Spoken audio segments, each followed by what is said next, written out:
Welcome, enthusiasts, to week 34 of 2012, a year with Mya-Moe Unscripted. And this week, my topic is hypothesis versus theory. And a lot of thanks here go out to Paul Jacobson. When I was researching for this video, I came across his article, and it really mirrored my thinking. So, in common use of the language, our English language, hypothesis and theory are often used interchangeably. But in science, they are not at all interchangeable.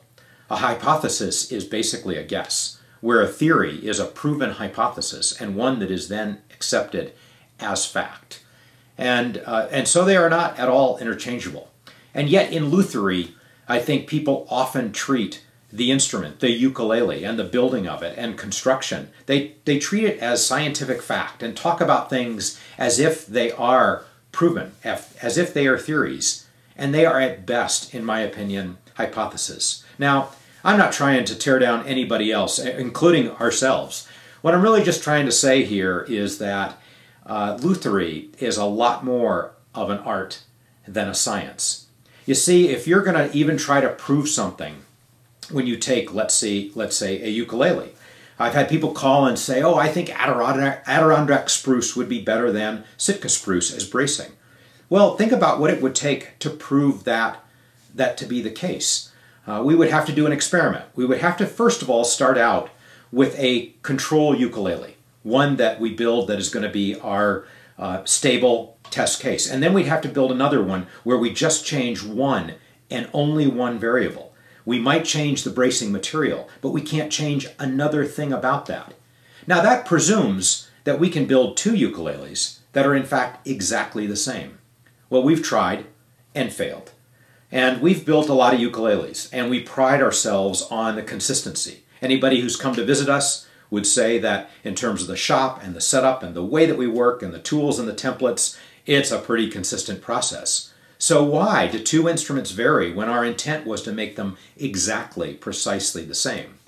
Well, I guess I would say in people, why is it that two identical twins are different?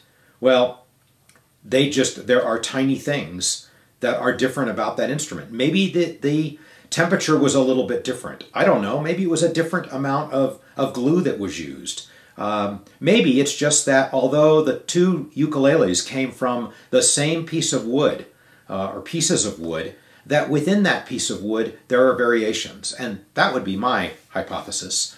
But we don't know for sure. All I know is that we've found it impossible to build two perfectly identical instruments. And unless you can do that, well, then you can't have a control and test on anything else.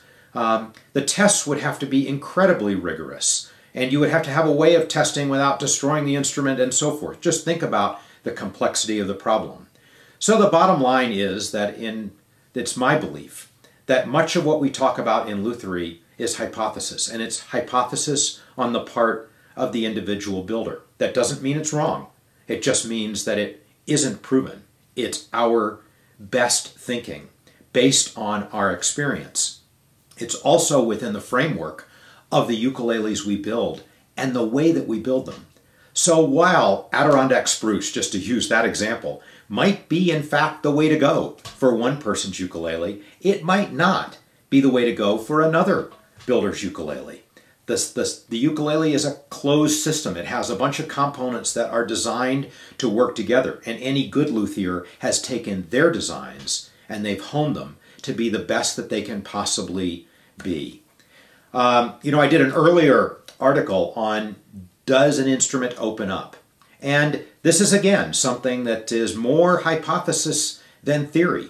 Now it's my belief that they open up. I offered some conjecture as to why instruments might open up over time.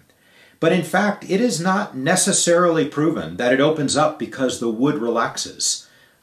It's possible it's quite something else. It is possible that it's just the player learns to play that ukulele better and better, and they bond with it, and they understand what it takes to play it and bring out the best in that ukulele. It could be that ukulele just gets used to being tuned every day and being at the same tension. Well, we really don't know. What matters in all this is your observations and what you think.